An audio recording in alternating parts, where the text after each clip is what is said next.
আসসালামু আলাইকুম। আজকে 16 তারিখ, 16 জুলাই।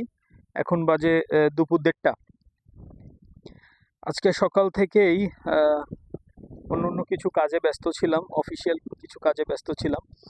এখন আপনাদের কাছে আসলে যে আপডেটটা নিয়ে আসছি সেটা হচ্ছে যে এই যে আমাদের শশার চারা দেখতে পাচ্ছেন। আজকে আমাদের শশার চারার বয়স 7 দিন।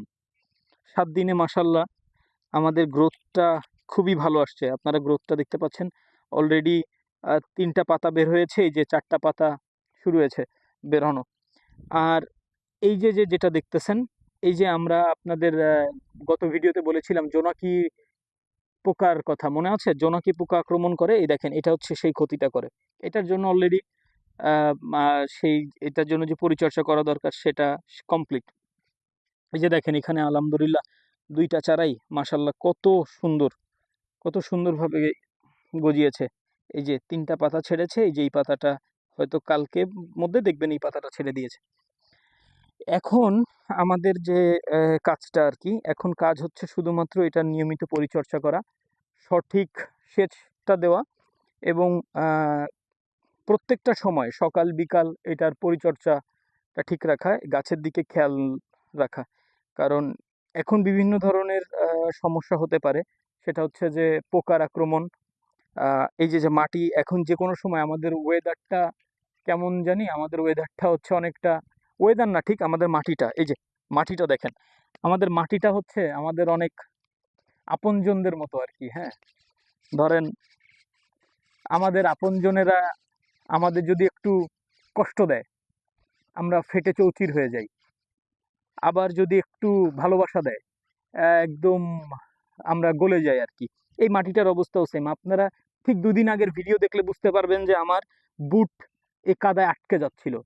জাস্ট 2 দিন রোদ হয়েছে, মাটিটার অবস্থা দেখেন, মাটিটা ফেটে চৌচির। তো ব্যাপারটা হচ্ছে এরকম যে এখানে একটু বৃষ্টি পড়লে মাটি একেবারে গলে যাচ্ছে, আবার একটু রোদ হলে মাটি হয়ে যাচ্ছে পাথরের মতো। এই যে দেখেন, আমি এটা ভাঙা যাচ্ছে না, এটা এতটা শক্ত মাটি। তো এটাই আর কি ব্যাপার। তো আমাদের এই সব কিছু মিলাই একটু দেখাশোনা করা লাগতেছে, একটু বেশি সময় দেওয়া লাগতেছে। আর এইটা কাইটে দিছো তাই না? এই কাঁঠাল গাছটার কথা মনে আছে? এখান থেকে কাঁঠাল পাড়ছিলাম, পাকা গাছ, পাকা কাঁঠাল।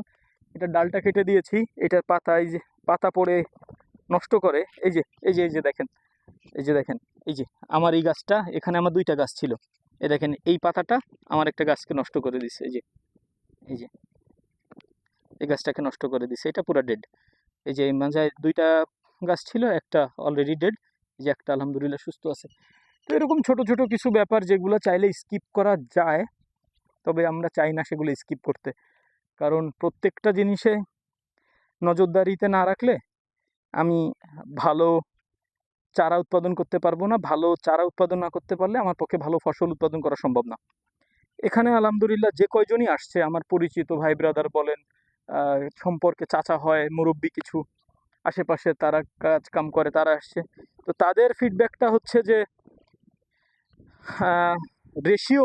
তাদের রেশিও অনুযায়ী যতগুলা চারা নষ্ট হওয়ার কথা, আমার তার 2%ও চারা আমার নষ্ট হয় নাই তাদের কথা অনুযায়ী। তো আপনারা এই মাঞ্জাগুলো দেখতে পারবেন যে আমার আসলে চারা কাটছে খুবই কম, আলহামদুলিল্লাহ আপনাদের দোয়ায়। দেখা যাক সামনে আসলে কি হয়। এইটা তো আসলে কি হবে বোঝা যাচ্ছে না। ফসল না হইলে তো এসব কিছুই বৃথা আর কি। তো ভালো ফসলের জন্য চেষ্টা করছি। আর ইনশাল্লাহ পরের ভিডিওতে রকমেলন এবং তরমুজের আর একটা আপডেট দিব। আজকে এই পর্যন্তই, ধন্যবাদ।